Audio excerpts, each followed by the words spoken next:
क्या आपके चार्ट में सूर्य और चंद्रमा का एक साथ एक ही राशि में होना है? तो ये वीडियो आप लोगों के लिए हो सकती है। तो हेलो फ्रेंड्स, मैं टैरो कार्ड रीडर एस्ट्रोलॉजर अनु आज आप लोगों का आपके अपने चैनल एस्ट्रो अनुश्री में इस वीडियो में बहुत बहुत स्वागत करती हूँ। आज की इस वीडियो में बात करेंगे कि जिस भी व्यक्ति का सूर्य और चंद्रमा एक ही राशि में है, 12 राशियाँ होती है, 12 में से किसी भी एक राशि में अगर आपका सूर्य या चंद्रमा है तो आप दोनों के लिए आपके लिए क्या ओवरऑल चीज़ें होती हैं। तो अब आपने सोचा है कि आपको एकदम से अचानक से नज़र लग जाती है, क्यों लग जाती है? काम बनते बनते बिगड़ जाते हैं, समझ नहीं आता कि क्या सिचुएशन अच्छी है, क्या बुरी। आपको डिसीजन लेने में दिक्कत आती है, या फिर आप ये नहीं समझ पाते कि आपके पेरेंट्स जो है आपसे क्या ही चाहते हैं ऐसा कि जिससे आपकी चीज़ें ठीक हो जाए। ऐसे लोग सबसे ज़्यादा जो है लाइफ में जो प्रॉब्लम फेस करते हैं वो है नो डिसीजन मेकिंग की और अमावस के जन्म की। तो आज की इस वीडियो में हम बात करेंगे अगर आपका चंद्रमा और सूर्य साथ है तो सबसे पहली बात, भारत के अंदर जो ज़ोडिएक साइंस होते हैं वो 12 हैं राशि, ठीक है। ओवरऑल यही 12 राशियां हैं जो हमारे को मिली है पराशर ज्योतिष में, ठीक। अब ये 12 राशियों में से किसी भी एक राशि में अगर आपका सूर्य और चंद्रमा है, ठीक है। एग्जाम्पल ले लेते हैं, अगर आपका मेष राशि में सूर्य है और चंद्रमा है, ठीक है, तो इसका मतलब ये है कि कहीं ना कहीं आपकी सूर्य से भी और चंद्रमा से भी एक ही राशि बनेगी और वो है मेष। आपकी राशि में मेष राशि का पर्टिकुलरली बहुत ज़्यादा इम्पैक्ट होगा आपके जीवन में, क्योंकि आपका चंद्रमा भी मेष राशि में। तो भारत में जब हम चंद्र कुंडली के हिसाब से देखते हैं तो ज़ोडिएक में जहाँ पर चंद्रमा आपका होता है वही राशि आपकी ज़्यादा कंसीडर की जाती है। इंडिया के बाहर जो ज्योतिष चेक करते हैं वो सूर्य से ज़्यादा देखते हैं। अब चंद्रमा से क्योंकि बहुत तेज़ी से परिवर्तन होने वाला ग्रह है, इसीलिए सबसे ज़्यादा हम कनेक्ट करते हैं चंद्रमा से। और चंद्र ही कुंडली के हिसाब से जब आपके पार्टनर को देखने की बात आती है तो वहीं से ही उन चीज़ों को देखा जाता है। इसी को कहते हैं जब मन मिल रहा है तभी आपके पार्टनर से आपकी शादी होनी चाहिए, और जब मन नहीं मिल रहा तो कितने ही अच्छे शायद गुण मिल रहे हों लेकिन पार्टनर के साथ शादी करना डिफ़िकल्ट हो सकता है आफ्टर मैरिज। तो ये बहुत सारे ऐसे छोटे छोटे चीज़ हैं जो एडवांस एस्ट्रोलॉजी में हम यूज़ करते हैं।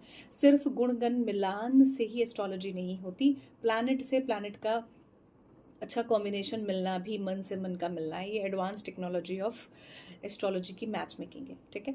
तो अब सबसे पहले बात कर लेते हैं, नाड़ी एस्ट्रोलॉजी को मैं करती हूँ और बहुत ही शिद्दत से अगर मैं कहूँ और विश्वास से अगर मैं कहूँ तो बहुत ही एक्यूरेट इसकी प्रोडिक्शंस होती हैं, जैसा कि मैं हमेशा आप लोगों को कहती हूँ। तो सबसे पहले आज बात करते हैं सूर्य का और चंद्रमा का एक साथ होना क्या है। जब भी सूर्य और चंद्रमा किसी भी एक ज़ोडिएक साइन में होते हैं तो ऐसे लोग अमावस का जन्म कहलाते हैं। क्यों? क्योंकि उस समय में सूर्य और चंद्रमा जो है वो कहीं ना कहीं साथ होने की वजह से किसी भी व्यक्ति को जब नो मून डे होता है तो बहुत ज़्यादा प्रॉब्लम्स देते हैं। जब नो मून डे होता है तो उनके मन में कहीं ना कहीं एक अजीब सी एंग्जाइटी, एक स्ट्रेस, एक टेंशन रहता ही रहता है। और ये जो स्ट्रेस और टेंशन होता है ये इतना ज़्यादा होता है कि उन्हें ये समझ नहीं आता कि उन्हें क्या डिसीजन लेना चाहिए। ज़्यादातर डिसीजंस अपने पेरेंट्स के आधार पर ही वो लेते हैं। क्यों? क्योंकि मन में पेरेंट्स से जुड़ी हुई चीज़ें चल रही होती है। रीज़न इज़ बीइंग चंद्रमा माँ का कारक है और सूर्य पिता का कारक है। ऐसे लोगों के मम्मी पापा हमेशा, माता पिता जो है बहुत पॉजिटिवली साथ रहते हैं, एक दूसरे के साथ कनेक्टेड होते हैं, एक दूसरे के साथ ही जो भी डिसीजन लेना होता है मिलकर लेते हैं। लेकिन ज़्यादातर केसेस में ऐसा नहीं है कि अगर पेरेंट्स जो है यानी कि सूर्य और चंद्रमा साथ है तो ऐसे ही डिसीजन ले लेंगे। ये डिपेंड करता है, बट ज़्यादातर केसेस में जिनमें सूर्य और चंद्रमा साथ होता है वहाँ पर पेरेंट्स ज़्यादातर साथ ही रहने की अप्रोच रखते हैं। अगर एक किसी बात के लिए मान गया तो वो दूसरे को मना ही लेगा, ऐसी एनर्जीज ये होती हैं। तो अब बात करते हैं कि ऐसे लोग ज़्यादातर क्यों परेशान होते हैं। ऐसे लोग ज़्यादातर इसलिए परेशान होते हैं क्योंकि उन्हें डिसीजन मेकिंग में प्रॉब्लम आती है, या फिर वो चीज़ों को समझ ही नहीं पाते कि उन्हें करना क्या है, या ज़्यादातर डिसीजंस उनके लिए उनके पेरेंट्स लेते हैं। ऐसी स्थिति में आपको अपने पेरेंट्स के साथ एक अच्छा कनेक्शन बना के रखना चाहिए। बट अगर यहाँ पर पर्टिकुलरली मैं मेष राशि की बात करूँ जो हमने एग्जाम्पल के तौर पर लिया था, तो मेष राशि में सूर्य जो है उच्च का हो जाता है। ये बहुत अच्छी बात है कि सूर्य उच्च का है, तो इसका मतलब ये है कि आपके फादर कहीं ना कहीं बहुत अच्छी पोजीशन पर हो सकते हैं, किसी ऐसे काम में हो सकते हैं जहाँ पर वो बहुत ही रिस्पेक्ट के साथ अपना काम करते हैं और फादर का सपोर्ट तो मिलेगा ही मिलेगा। पर चंद्रमा अगर मेष राशि में है तो ये भी बहुत अच्छा है, क्योंकि मेष राशि काफ़ी मजबूत राशि है। इसमें इमोशंस और इमोशंस के साथ साथ एक्शंस का बैलेंस है, क्योंकि ये मंगल का प्रतिनिधित्व करने वाली राशि है। इसीलिए ऐसे लोगों का चंद्रमा जिनका भी मेष राशि में है तो काफ़ी मजबूत तरह के ये लोग होते हैं। तो इसीलिए कहा जा सकता है कि जो लोग भी अगर जिनका भी सूर्य और चंद्रमा दोनों मेष राशि में है तो कितने अच्छे हो सकते हैं, है ना। इनके कॉम्बिनेशंस कितने अच्छे हो सकते हैं। ये जो भी काम करेंगे पूरे मजबूती के साथ मन से करेंगे, और ऐसे लोग ज़्यादातर काम मन से जब करते हैं तो पूरी डेडिकेशन के साथ करते हैं और इन्हें अप्रिसिएशन भी मिलती है। तो इस तरह से अगर आप जो है किसी भी तरह के कॉम्बिनेशन में है, या अगर आपके जो है सूर्य और चंद्रमा अलग अलग भी हैं, तो यहाँ पर हम अलग अलग की भी बात करेंगे। मान लीजिए आपका सूर्य और चंद्रमा दोनों अलग अलग राशि में है, तो सबसे पहली बात, सूर्य से आपकी राशि कुछ और होगी और चंद्रमा से कुछ और। उदाहरण के तौर पर मान लीजिए आपका सूर्य मेष राशि में ही है और चंद्रमा आपका मकर राशि में है या किसी और राशि में है, तो चंद्रमा से आपकी राशि मकर हो जाएगी, या जिस भी राशि में आपका चंद्रमा होगा वही आपकी चंद्रमा से राशि होगी। अब चंद्रमा का इम्पैक्ट चंद्रमा अपने हिसाब से देगा और सूर्य अपने हिसाब से देगा। तो सूर्य का इम्पैक्ट हमेशा आपके लिए अच्छा ही रहेगा, क्योंकि वो आपके चार्ट में कहीं फिक्स है। लेकिन ऐसा नहीं है, जब जब भी जो है गोचर में सूर्य अपनी पोजीशन बदलेगा, वैसे ही परिणाम आपको सूर्य को देखने को मिलेंगे, क्योंकि प्लैनेट अपने आप में बहुत पोजीशन वाइज स्ट्रांग है। तो जब भी जहाँ भी सूर्य जाएगा वहाँ पर अपने साथ वो स्ट्रांग एनर्जी लेके जाएगा, भले ही वो नीच का हो, लेकिन आपके लिए कुछ अच्छा ही सिखा कर जाएगा। अब बात करते हैं कि अगर मान लीजिए आपका चंद्रमा मकर राशि में है, तो अब ये दोनों एक दूसरे से अलग हैं और काफ़ी डिस्टेंस पर हैं। तो ऐसी स्थिति में क्या होगा, जब भी जिस भी राशि में चंद्रमा गोचर करेगा उसके ही हिसाब से वो आगे बढ़ता जाएगा, और वैसे ही आपके जो भी आप बाय बर्थ एक इमोशंस लिए हैं, या जो बाय बर्थ आपको एक राशि का गुण मिला है, जिस नक्षत्र का गुण मिला है, उसका यहाँ पर फिर बहुत फर्क पड़ने लगता है। तो आप बताइए आपका चंद्रमा कौन सी राशि में है। अगर आप पर्सनल रीडिंग के लिए कनेक्ट करना चाहते हैं तो बिल्कुल कनेक्ट कर सकते हैं। एस्ट्रो अनुश्री चैनल के डिस्क्रिप्शन बॉक्स में आपको नंबर मिल जाएगा। अगर आप अपनी लाइफ में पर्सनल लेवल पर चेंज करना चाहते हैं, एक ऐसा चेंज जो शायद आपको हज़ारों रुपए खर्च करने के बाद भी उस लेवल पर कोई ना बताए, तो आप मेरे साथ कनेक्ट कर सकते हैं। बहुत नॉमिनल चार्जेस रखे हुए हैं, हाफ एन आवर का ये सेशन होता है। आप बिल्कुल कनेक्ट कर सकते हैं। सेम डे पे रीडिंग अवेलेबल होती है। मान लीजिए अगर आपके चंद्रमा और किसी तरह सूर्य का युति ही बना हुआ है ऐसे, तो ऐसी स्थिति में आपको करना क्या चाहिए। तो अगर आपका अमावस का ये योग होता है तो यहाँ पर मैं छोटे छोटे कुछ उपाय ऐसे बता देती हूँ। ये कहीं ना कहीं आपके लिए ज़रूर काम करेंगे, भले ही आपकी पर्सनल रीडिंग नहीं है, लेकिन ये आपके लिए काम इसलिए करेंगे क्योंकि आपकी कुंडली में कहीं ना कहीं ऐसा योग है। अब ये डिपेंड करता है कहाँ है, कैसे है ना, कौन सी राशि में है, इसका बहुत इंपॉर्टेंट रोल होता है। तो आपकी पर्सनल रीडिंग नहीं होती।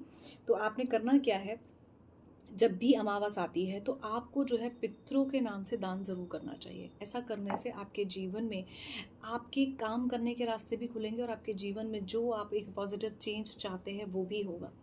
अब बात करते हैं कि अगर आपको अपने करियर में या आपके लव लाइफ में आपको पॉजिटिव चेंज चाहिए, तो उसके लिए आप अपनी थोड़ा सा नज़र समय समय से उतारते रहिए, ताकि किसी भी तरह की नेगेटिविटी ना हो।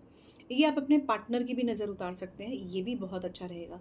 जब भी फुल मून आता है, अब तीसरा उपाय, जब भी फुल मून आता है तो आपको थोड़ी देर फुल मून में या तो वाइट कपड़े पहनकर मेडिटेट करना चाहिए, या फिर अगर आप वाइट कपड़े नहीं पहनकर मेडिटेट करते हैं तो थोड़े से कम ऐसे कपड़े पहनकर मेडिटेट करना चाहिए जिनका कलर हल्का है।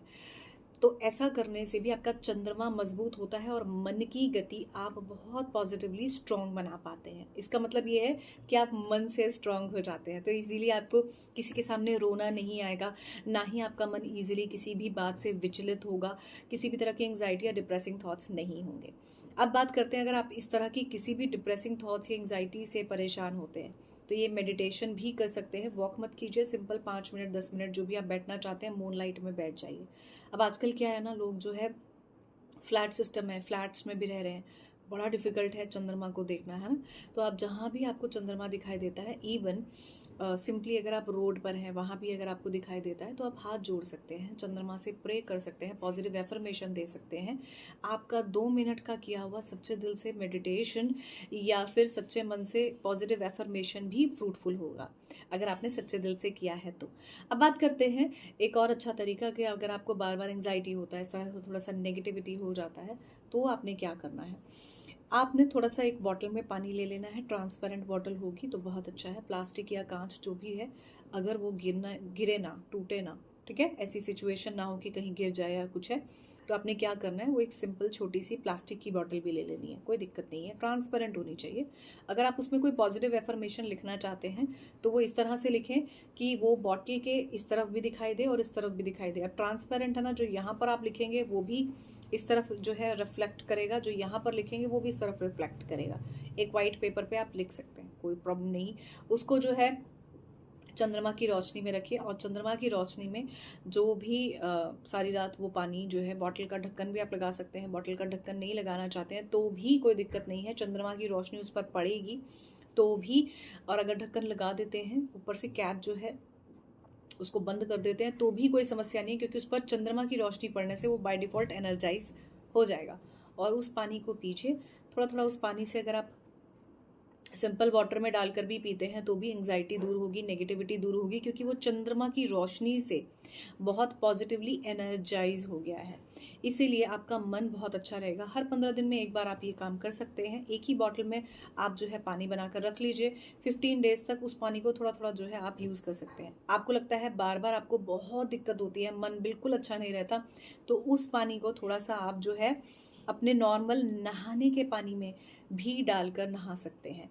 पानी उसको पी भी सकते हैं, उससे आपका जो है फेस भी अगर आप धोना चाहते हैं तो भी धो सकते हैं। आँखों में अगर वो पानी डालना चाहते हैं तो वो भी कर सकते हैं। ऐसा करने से भी आपका मन, आपका फेस, आपका पूरी बॉडी बहुत पॉजिटिवली ना सिर्फ एनर्जाइज होगी, बल्कि आपको बहुत अच्छी फीलिंग भी आएगी, आपका ऑरा भी इससे एनहांस होगा। तो आई होप ये छोटे छोटे रेमेडी जो मैंने आपको बताई, अगर आप ये करते हैं तो ये भी आपके लिए बहुत फ्रूटफुल रहेगा।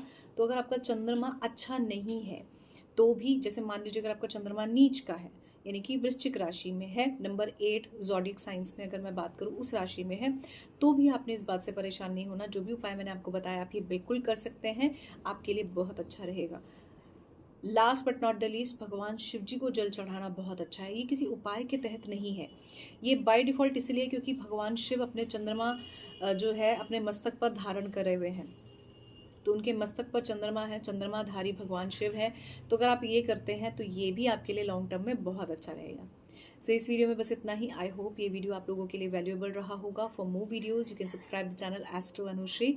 जय Shri Ram ji, love you all, bye bye.